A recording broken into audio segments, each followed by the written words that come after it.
The United Nations and its institutions have a credibility they do not deserve and have become a threat to freedom and democracy in the world. Israel's case before the UN's International Court of Justice should be used to expose this fact and begin the process of placing clear boundaries on the UN. I'm Warren Goldstein, the Chief Rabbi of South Africa, and here is why I say that. The UN is imbued with credibility and respect that it does not deserve. And with the Israel case, a prime example, its institutions have been increasingly hijacked by undemocratic societies to advance objectives that threaten freedom, peace, and prosperity in the world. Consider that of the 193 members of the UN General Assembly, only 84 are ranked as free societies by Freedom House, a think tank in New York City. Or that of the 47 members of the UN Human Rights Council, whose very reason for existence is to protect and uphold human rights, only 13 can be defined as fully economically and politically free, according to the Social Research Foundation Global Freedom Scores.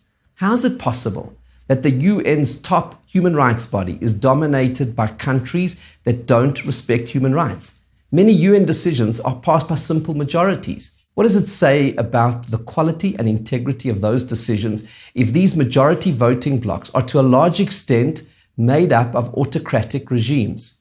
What does it say about the UN as a protector of human rights and international justice if the majority of its members have no regard for the values of freedom and democracy, or indeed of human rights? Only a minority of UN members represent governments which ascribe fully to Western democratic values of freedom of speech and religion, free markets, property rights, and the rule of law.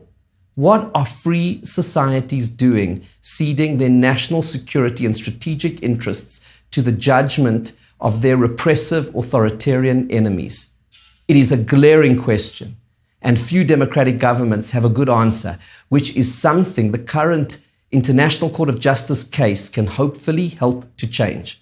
The question is especially vexing considering that for a majority of UN General Assembly members, the values and freedoms of democratic societies are seen as a threat. Yet this majority, together with the UN Security Council, gets to appoint the judges that sit on the International Court of Justice, the body that is adjudicating the case against Israel.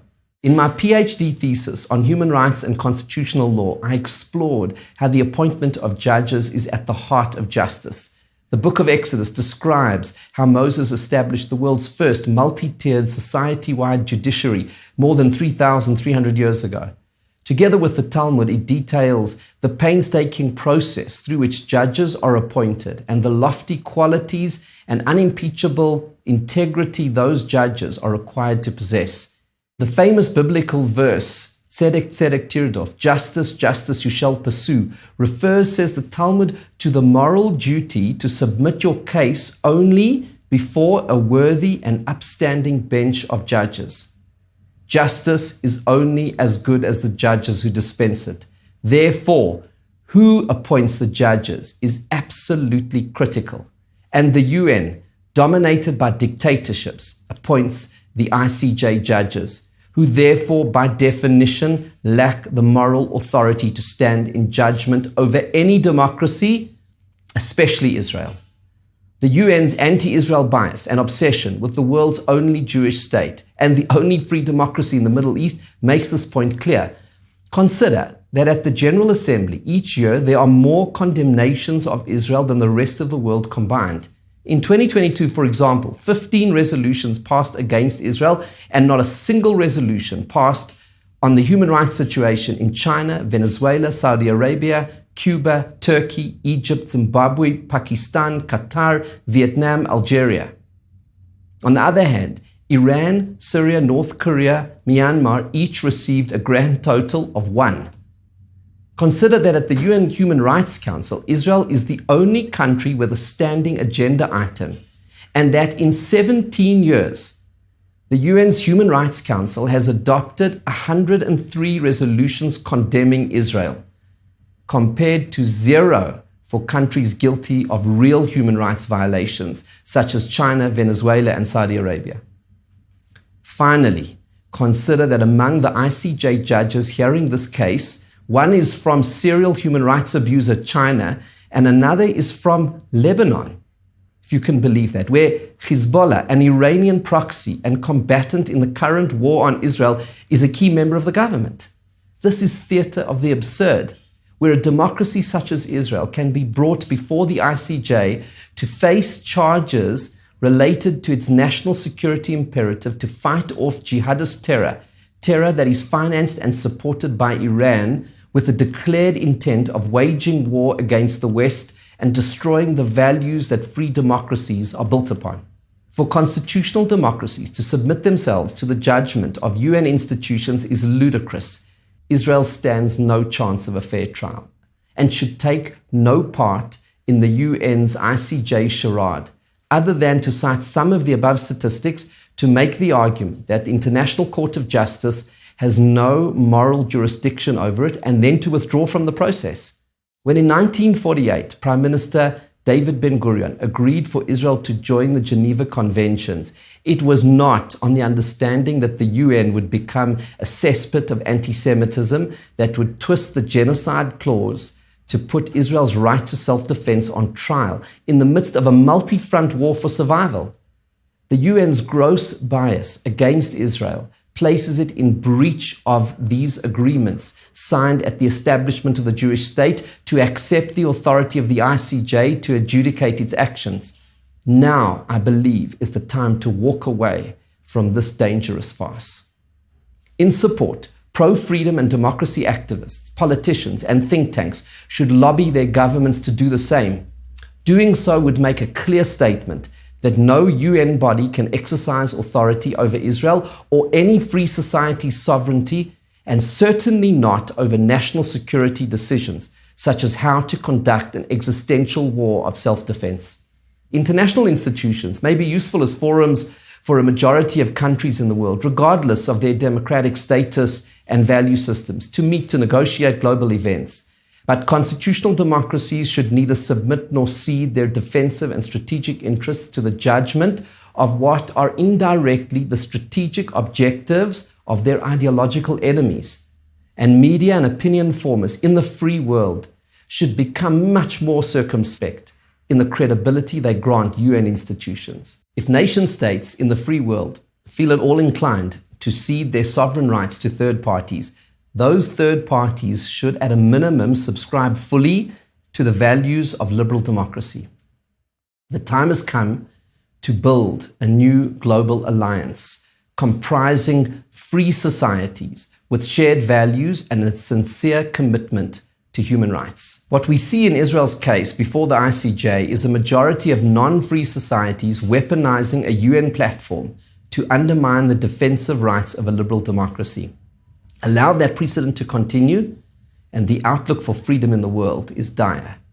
Exercising moral clarity, Israel has an historic opportunity to stand up for the freedom and independence of constitutional democracies throughout the world. Let us realize that none of these challenges are new. In the 1940s, an important part of Nazi propaganda was to accuse the Jews and the Allied forces of seeking to exterminate the German people.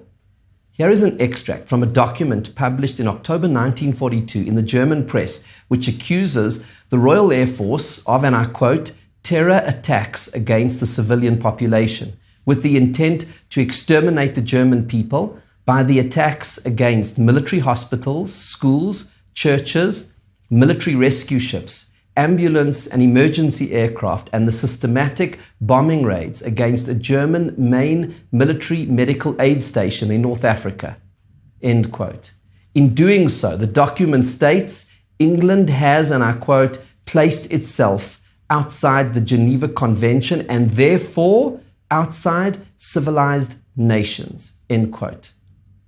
The role players are different. The story is the same. Iran is today's Nazi Germany, seeking to exterminate the Jewish people through its barbaric genocidal proxy Hamas. And Israel is in the dock for breaching the Geneva Convention. It doesn't get more bizarre than this. The words of Israel's then ambassador to the United Nations, Chaim Herzog, later Israel's president, come to mind. In 1975, he addressed the UN General Assembly on the eve of another one of its many fits of blatant anti-Semitism, when it was about to pass its infamous Zionism is racism resolution. He ended his speech with these words, and I quote, "I stand here not as a supplicant, for the issue is not Israel or Zionism. The issue is the continued existence of the UN organization, which has been dragged to its lowest point of discredit by a coalition of despotism and racists. This resolution, based on hatred, falsehood, and arrogance, is devoid of any moral or legal value. For us, the Jewish people, this is no more than a piece of paper, and we shall treat it as such." And then he tore up the resolution. Israel should give the International Court of Justice summons the same treatment. The stakes could not be higher. The fate of the entire world is at stake. As the great ethical work of the Talmud, Pirkei Avot, states, the world stands on three things: justice, truth, and peace. Al-Hadin, ve'al-ha'emet, ve'al-ha'shalom. God has created the world such that without these pillars, human civilization crumbles. But note the order: first justice and truth, and then peace. Around 1800 years ago, in the ancient and eternal capital of the Jewish people, the great sages of the Jerusalem Talmud explained that without justice and truth, there can be no peace. And so Israel must stand firm against the intimidation of the United Nations and its so-called International Court of Justice. Israel must stand firm in the name of justice and truth. For as the prophet Isaiah said, Zion b'mishpat tipadeh, Zion will be redeemed through justice. The route to redemption and the path to peace begins with justice.